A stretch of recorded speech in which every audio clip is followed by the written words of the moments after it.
প্রধানমন্ত্রী তারেক রহমানের সাথে তুর্কি পররাষ্ট্রমন্ত্রীর সৌজন্য সাক্ষাৎ। পারস্পরিক সম্পর্ক উন্নয়ন, আর্থসামাজিক ও বাণিজ্যিক ইস্যুতে হয় আলোচনা। শোকজের জবাব দিতে আদ্দিন হাসপাতালকে কাল পর্যন্ত সময় বেঁধে দিল সরকার। লাইসেন্স বাতিলের নোটিশ বেআইনি বলছে লিগ্যাল টিম।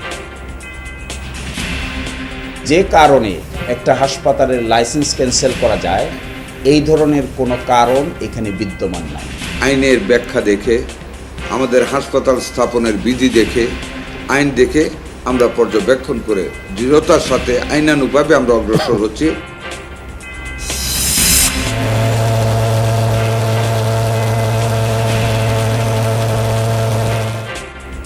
প্রধানমন্ত্রীর নির্দেশে ৩ মাসের বিশেষ ডেঙ্গু প্রতিরোধ অভিযান শুরু।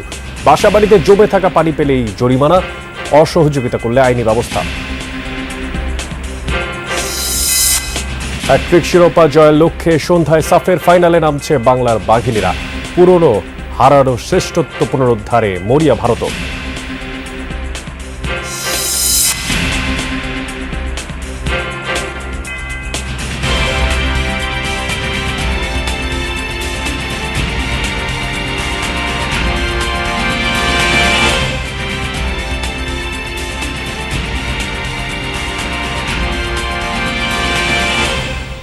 সবাইকে আমন্ত্রণ জানাচ্ছি যমুনা নিউজে। আপনাদের সাথে আছে আমি মশির অনেক। এতক্ষণ শিরোনাম দেখছিলেন, এবার বিস্তারিত। প্রধানমন্ত্রী তারেক রহমানের সাথে সৌজন্য সাক্ষাৎ করেছেন ঢাকায় সফররত তুরস্কের পররাষ্ট্রমন্ত্রী হাকান ফিদান।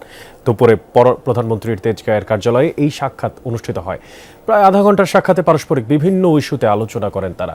বাংলাদেশের সাথে অর্থনৈতিক, সামরিক ও রাজনৈতিক সম্পর্ক জোরদারের বিষয়ে প্রধানমন্ত্রীর সঙ্গে আলোচনা করেন তুরস্কের পররাষ্ট্রমন্ত্রী।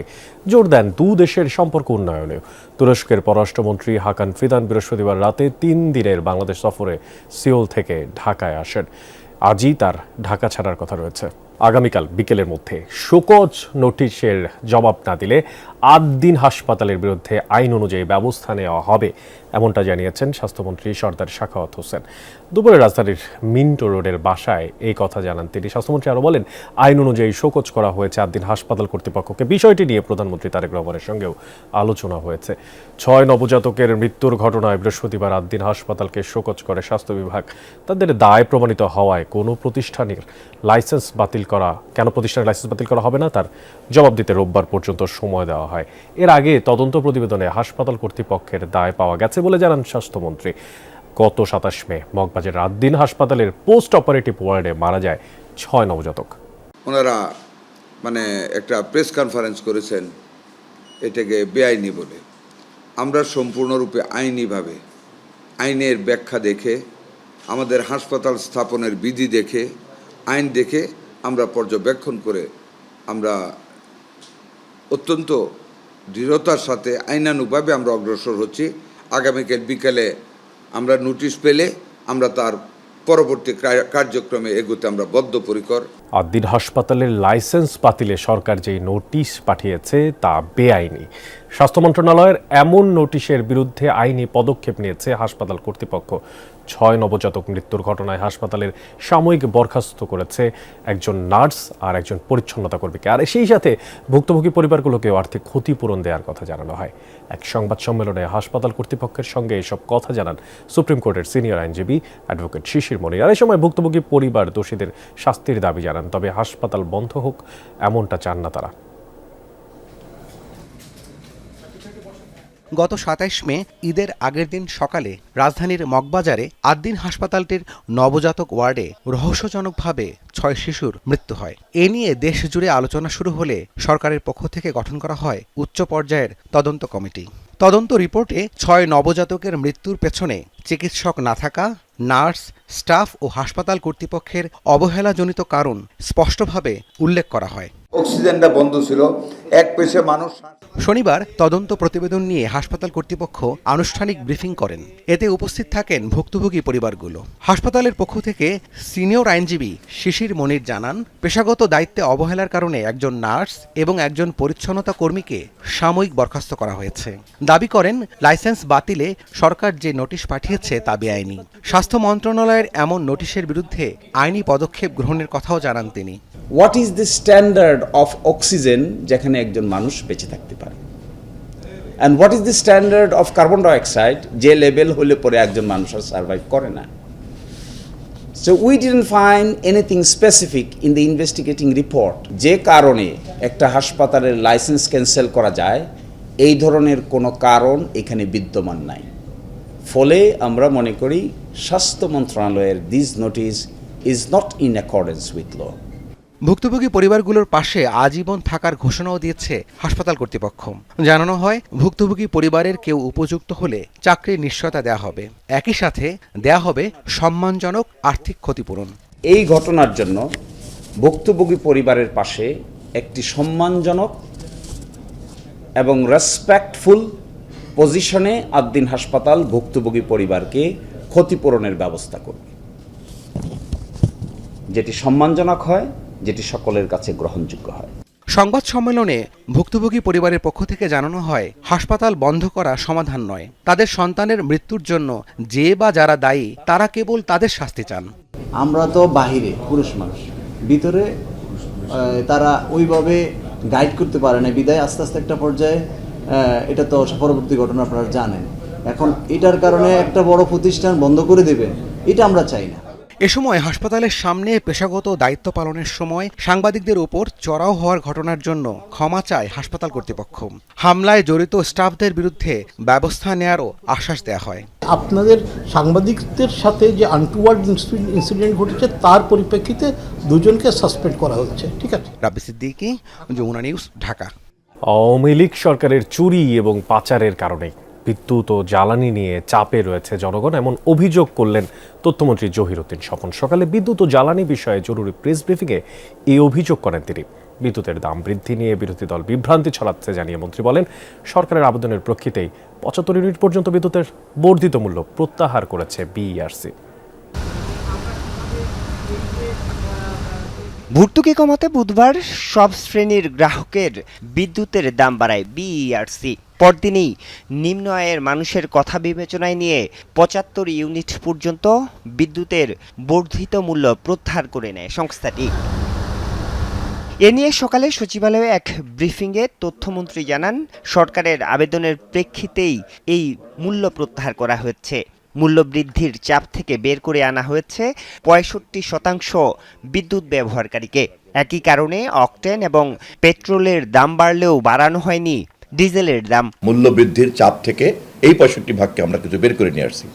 ইআরসির সিদ্ধান্তে তারা ছিল এবং এরা সবাই কিন্তু আপনার প্রান্তিক জনগোষ্ঠী। নিচের থেকে 65% কিন্তু নট উপরতলার। উপরতলায় তো সবাই অকটেন ব্যবহার করে, জেট ফুয়েল ব্যবহার করে। মন্ত্রী জানান, বিদ্যুতের দাম বাড়ানোর পরেও বিগত সময়ে এ খাতে অনিয়ম, দুর্নীতি ও আমদানি নির্ভরতার কারণে এখনও ভর্তুকি দিতে হচ্ছে 41,000 কোটি টাকা। এই পরিমাণ কালো টাকার মালিক যারা হয়েছেন, দেশে এবং বিদেশে পাঠিয়েছেন, সেই অপরাধের বোঝাই কিন্তু বহন করতে হচ্ছে এই এখনকার ব্যবস্থাপনার যে সংকটের মধ্যে বর্তমান সরকার আছে। একটা দুর্নীতিগ্রস্ত দীর্ঘমেয়াদী অপরাধী এবং দুর্নীতি চক্রে অলিগার্কের কাছ থেকে এটাকে বের করে এনে ধীরে ধীরে এটাকে সুস্থ জায়গায় আনতে হচ্ছে। তথ্য উপদেষ্টা জানান, বিভিন্ন উন্নয়ন প্রকল্প এবং সামাজিক সুরক্ষা খাতে ব্যয় মেটাতে বিদ্যুৎ খাতের ভর্তুকি কমাতেই দাম সমন্বয়ের সিদ্ধান্ত নেওয়া হয়েছে। তবে এতে নিম্ন আয়ের মানুষের উপর চাপ পড়বে না। আমরা স্বাস্থ্যের ক্ষেত্রে বড় ব্যয় করতে চাই, শিক্ষায় চাই এবং সোশ্যাল সেফটিতে। আপনারা ফার্মার্স কার্ডের কথা জানেন, আপনারা ফ্যামিলি কার্ডের কথা জানেন। সো ওগুলোর ব্যয় সংস্থানও তো আসলে আমাদেরকে করতে হবে। কিন্তু একই সাথে আমি এই কথাটা বলতে চাই, সেটা হচ্ছে যদি কারো উপরে চাপ পড়ে, ভালনারেবল গ্রুপটাকে কিন্তু আমরা রক্ষা করছি। বিদ্যুৎ ও জ্বালানি খাতে স্বনির্ভরতা বাড়াতে নানা উদ্যোগ নেওয়া হচ্ছে বলে জানান প্রধানমন্ত্রীর তথ্য উপদেষ্টা। আরিফুর রহমান সবুজ, যমুনা নিউজ, ঢাকা। বাসাবাড়িতে জমে থাকা পানি পাওয়া গেলে মোবাইল কোর্টের মাধ্যমে তাৎক্ষণিক জরিমানা এবং অসহযোগিতা করলে আইনানুগ ব্যবস্থা নেওয়া হবে, এমনটা জানিয়েছেন স্বাস্থ্যমন্ত্রী সরদার মোহাম্মদ সাখাওয়াত হোসেন। আর প্রতিমন্ত্রী বলেছেন, কাউকে ছাড় দেওয়া হবে না। ঢাকার 2 সিটির প্রশাসকও জানিয়েছেন, এবারের ডেঙ্গু মৌসুমে যেন কারো মৃত্যু না হয় সেই লক্ষ্যে কাজ করবে কর্তৃপক্ষ। রাজধানীতে ডেঙ্গু প্রতিরোধে 3 মাসের বিশেষ অভিযানের উদ্বোধন করে এসব জানিয়েছেন তারা। বঙ্গদেশে সর্বপ্রথম ডেঙ্গুর সংক্রমণ হয় 60-এর দশকে। নানা অব্যবস্থাপনায় এত বছর পর রীতিমতো অপ্রতিরোধ্য এই মরণব্যাধি। একদিনেই রোগটিতে ১৯ জনের প্রাণহানির সাক্ষী বাংলাদেশ। আর বিশ্বে ডেঙ্গুতে মৃত্যুর হারও সবচেয়ে বেশি এখন বাংলাদেশেই। প্রতি বছর ক্রমবর্ধমান মৃত্যুতে শঙ্কিত নগরবাসী। এ অবস্থায় ধানমন্ডিতে ডেঙ্গু প্রতিরোধে ৩ মাসের বিশেষ অভিযানের উদ্বোধন করেছে সরকার। স্বাস্থ্যমন্ত্রী বলেন ২-৩ দিনের মধ্যেই মোবাইল কোর্ট কার্যক্রম শুরু করবে। দক্ষিণের প্রশাসক মোহাম্মদ আব্দুস সালাম জানালেন, ডেঙ্গুর মৌসুম শুরু হওয়ার আগেই প্রস্তুতি নেওয়া হচ্ছে। এখানে যদি সিটি কর্পোরেশন কোনো ব্যত্যয় ঘটায়, তার দায়িত্ব পালন না করে, আপনাদেরকে টেলিফোন নাম্বার দেওয়া আছে, সেই টেলিফোন নাম্বারে আপনারা টেলিফোন করবেন। 1 ঘন্টা 2 ঘন্টার মধ্যে যদি আপনার প্রবলেম সলভ না হয় তাহলে আমাকে জানাবেন। এগুলি সব নিজ নিজ দায়িত্বে পরিচ্ছন্ন রাখতে হবে। সরকারি প্রতিষ্ঠানে যদি এগুলি পাওয়া যায়, ওই প্রতিষ্ঠানের প্রধানকে বড় আকারে ব্যক্তিগত জরিমানা করতে হবে, না সরকারি প্রতিষ্ঠানকে, ওই মালিককে। আমাদের বেসরকারি প্রতিষ্ঠান যদি পাওয়া যায়, ওই বেসরকারি প্রতিষ্ঠানের নামে বড় আকারে জরিমানা করা হবে। এদিকে ঢাকা উত্তর সিটিতে 3 দিন ব্যাপী মশক নিধন কার্যক্রম শুরু হয়েছে। প্রয়োজনে আইন প্রয়োগ করার কথাও জানিয়েছেন স্বাস্থ্য প্রতিমন্ত্রী। আর পরিষ্কার পরিচ্ছন্নতার উপর জোর দিয়েছেন ডিএনসিসি প্রশাসক। আমরা সিটি কর্পোরেশনের পক্ষ থেকে যে কোনো বিষয়, সকাল দুপুর রাত নেই, যখন তখন আপনারা যে কোনো বিষয় বলবেন, আমরা আপনাদের পাশে থেকে সহযোগিতা করার চেষ্টা করব। আমরা আশা করছি এবার আগের বছরগুলোর চেয়ে আমরা কম রোগী পাবো, কারণ আমরা আশা করছি আমাদের এই সচেতনতার মাধ্যমে ডেঙ্গুর প্রসারটা কম ঘটবে। তারপরেও যারা আক্রান্ত হবেন, আমরা নিয়মিত হাসপাতাল থেকে তথ্য সংগ্রহ করব। যে এলাকা থেকে রোগীগুলো আসবেন, আমরা সমন্বয় করে সিটি কর্পোরেশনের সঙ্গে দ্রুত গতিতে সেই এলাকাগুলোতে আবার বাড়তি পরিষ্কার পরিচ্ছন্নতা অভিযান এবং ওষুধের ব্যবস্থা করব। এ সময় সাধারণ মানুষকে সচেতন করতে বর্ণাঢ্য শোভাযাত্রার আয়োজন করা হয় ঢাকা উত্তর সিটি কর্পোরেশনের পক্ষ থেকে। আল আমিনা কহন, Jamuna news, Dhaka. City corporation নির্বাচনের মাধ্যমে যারা নেতৃত্বে আসবেন তাদের পরিকল্পিত নগর উন্নয়নে মনোযোগী হওয়ার আহ্বান জানিয়েছেন স্থানীয় সরকার মন্ত্রী ও বিএনপি মহাসচিব মির্জা ফখরুল ইসলাম আলমগীর। রাজধানীর পুরানা পল্টনে ঢাকা দক্ষিণ সিটি কর্পোরেশন আয়োজিত দক্ষিণের জানালা শীর্ষক কার্যক্রমের উদ্বোধন করেন তিনি। সেই অনুষ্ঠানে বলেন, শুধু নীতি তৈরি নয়, শহরে যারা বসবাস করছেন সেই নাগরিকরা নীতি দ্বারা কতটুকু উপকৃত হচ্ছেন সেটাও মূল্যায়ন করা প্রয়োজন। আরও বলেন, বিভিন্ন সময় যে কাঠামোগত পরিবর্তনগুলো করা হয় সেগুলো পরিকল্পনা মাফিক হতে হবে। ঢাকাকে বাসযোগ্য শহর মনে হয় না বলে মন্তব্য করেন মির্জা ফখরুল। তিনি আরও বলেন, প্রতিটি প্রতিষ্ঠান ধ্বংসের দিকে চলে যাচ্ছে, তাই দেশপ্রেম নিয়ে কাজ করা প্রয়োজন। অনেক প্রকল্প নেওয়া হয়েছে, তবু বুড়িগঙ্গা সহ চারপাশের উন্নতি হয়নি। জানান, সব রোগের উৎস দূষিত বুড়িগঙ্গা নদী। এই সব নদীর দূষণ দূর করতে দ্রুত কাজ শুরুর তাগিদ দেন স্থানীয় সরকার মন্ত্রী। আমাদের নদীগুলোকে তো বিশুদ্ধ করার চেষ্টা করতে হবে। অথচ এত প্রজেক্ট হয়, এই বুড়িগঙ্গাকে পলিউশন মুক্ত করবার কোনো প্রজেক্ট তৈরি হয় না। আমি কথাটা বারবার করে বলছি, আমি আবারও বলছি, আমি চেষ্টা করব যে এই বিষয়ে আমরা কি করতে পারি, সেই বিষয়ে আলোচনা করে আমরা বুড়িগঙ্গাকে ঠিক করতে পারি কিনা, আমরা তুরাগকে ঠিক করতে পারি কিনা, আমাদের বারো নদীকে ঠিক করতে পারি কিনা, সেই বিষয়গুলো আমাদেরকে দেখতে হবে। হাম ও উপসর্গে থামছেই না মৃত্যু। 24 ঘন্টায় প্রাণ গেছে আরও 3 জনের। বিভিন্ন হাসপাতালে নতুন রোগী ভর্তি আছে 1032 জন। আর প্রাদুর্ভাব শুরুর পর থেকে সিলেটে এই নিয়ে মৃত্যু হলো 65 জনের।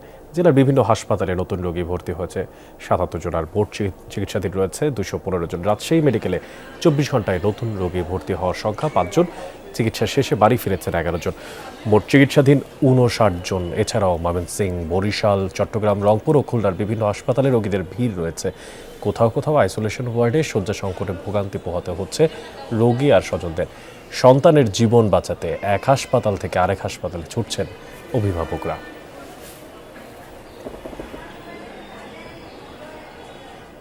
এদিকে মধ্যপ্রাচ্যে ইরানকে ঘিরে চলমান যে যুদ্ধ পরিস্থিতি তা শুধু আঞ্চলিক নয়, বৈশ্বিক অর্থনীতির জন্য বড় ঝুঁকি তৈরি করছে। জ্বালানি বাজারের অস্থিরতা, সরবরাহ ব্যবস্থার সংকট এবং আন্তর্জাতিক বাণিজ্যে অনিশ্চয়তার প্রভাব নিয়ে উদ্বিগ্ন কূটনৈতিক এর পাশাপাশি নিরাপত্তা বিশ্লেষক ও অর্থনীতিবিদরা।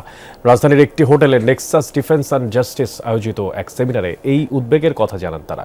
বক্তারা বলেন, ইরানকে কেন্দ্র করে বড় ধরনের সংঘাত শুরু হলে বৈশ্বিক জ্বালানি মূল্য বৃদ্ধি, সরবরাহ চেইনে বিঘ্ন এবং অর্থনৈতিক মন্দার ঝুঁকি তৈরি হতে পারে।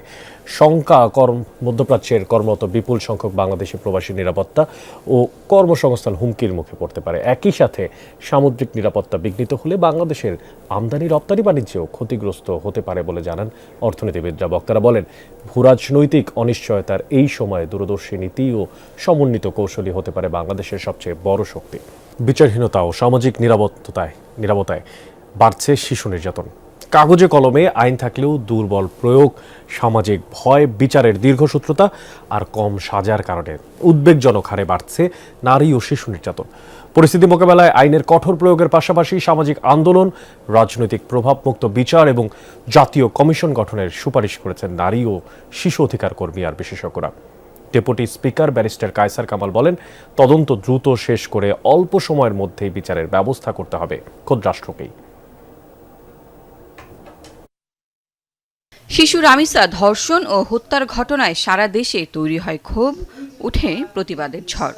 তবে শুধু রামিসা, আসিয়া বা ইরাই নয়। আইন ও সালিশ কেন্দ্রের তথ্য অনুযায়ী চলতি বছরের 20 মে পর্যন্ত 118 শিশু ধর্ষণের শিকার হয়েছে, আর ধর্ষণের পর হত্যা করা হয়েছে 14 শিশুকে। এমন একটা অন্তত সমাজ ব্যবস্থা দেন, যে ব্যবস্থা আর কোনোদিন রামিসার বাবা মাদের বুক খালি হবে না। পরিস্থিতিকে উদ্বেগজনক বলছেন নারী ও শিশু অধিকার কর্মীরা। আলোচনায় উঠে আসে নারী ও শিশু নির্যাতনের প্রায় 4.5 লাখ মামলা বিচারাধীন। বিচারের দীর্ঘসূত্রিতার কারণে সাজার হার 2%-এরও কম। বেশিরভাগ ক্ষেত্রে শিশুরা পরিবারের সদস্য বা পরিচিত জনের কাছেই নির্যাতনের শিকার হয়। বিচারহীনতা, প্রাতিষ্ঠানিক সমন্বয়হীনতা ও জবাবদিহিতার অভাব গোটা বিচার প্রক্রিয়াকে দুর্বল করে তুলছে বলে মত দেন আলোচকরা। আমরা কনভিকশন যে ক্ষেত্রে দোষী সেই ক্ষেত্রেও নিশ্চিত করতে পারছি না। কেন পারছি না? এটার একটা বড় কারণ হচ্ছে আমাদের দেশে উইটনেস প্রোটেকশন কোনো প্রোগ্রাম এখনো নেই। বিভিন্ন ধরনের ক্ষমতা ব্যবহার করে হুমকি ধামকি দিয়ে এই উইটনেসগুলোকে হস্টাইল করে ফেলছে। রাষ্ট্র এবং প্রশাসনের দায়িত্ব কি হতে পারে? জিরো টলারেন্সের নীতি গ্রহণ করা, রাজনৈতিক বা সামাজিক প্রভাবমুক্ত হয়ে দ্রুততম সময়ে বিচার নিশ্চিত করা, অ্যাকাউন্টেবল, রেসপন্সিবিলিটি বাউন্ড কিছু অ্যাকশনস ইমিডিয়েটলি নিতে হবে। সেখানে আমাদের যা সাহায্য লাগবে ডেফিনেটলি আমরা আছি। তাদের মতে মাদকের বিস্তার, বিকৃত কন্টেন্টের সহজলভ্যতা, নৈতিক শিক্ষার ঘাটতি এবং অপরাধ করে পার পাওয়ার সংস্কৃতি পরিস্থিতি আরও জটিল করছে। আপনার সন্তানকে যদি সে রেপিস্ট হয় তাকে সাজা দেবে, কিন্তু আপনার সন্তানের দায়িত্ব আপনাকে নিতে হবে। 24 ঘন্টা অ্যাকাউন্টেবল হতে রাজি আছি, বসে আছি হওয়ার জন্য। আমরা চাই একটা রিভলিউশন, সেই রিভলিউশন করার জন্য সকলের সহযোগিতা প্রয়োজন। জাতীয় সংসদে ডেপুটি স্পিকার বলেন, শিশু নির্যাতনের দায় সরকার কোনোভাবে এড়াতে পারে না। আমরা যতই সমাজের মানুষ অ্যাওয়ার হই না কেন, ultimately government or state has the responsibility to protect hour child, my child. National commission for child protection গঠন করে ফাস্ট ট্র্যাক ইনভেস্টিগেশনের পাশাপাশি ফাস্ট ট্র্যাক বিচার ব্যবস্থা হাইয়েস্ট কোর্ট পর্যন্ত করা যেতে পারে। বিশেষজ্ঞরা ভুক্তভোগীর পাশে দাঁড়ানো এবং অপরাধীদের সামাজিকভাবে বয়কটের সংস্কৃতি গড়ে তোলার তাগিদ দেন। যদি রাষ্ট্রের সদিচ্ছা থাকে। লাভলি বিথি, যমুনা নিউজ, ঢাকা।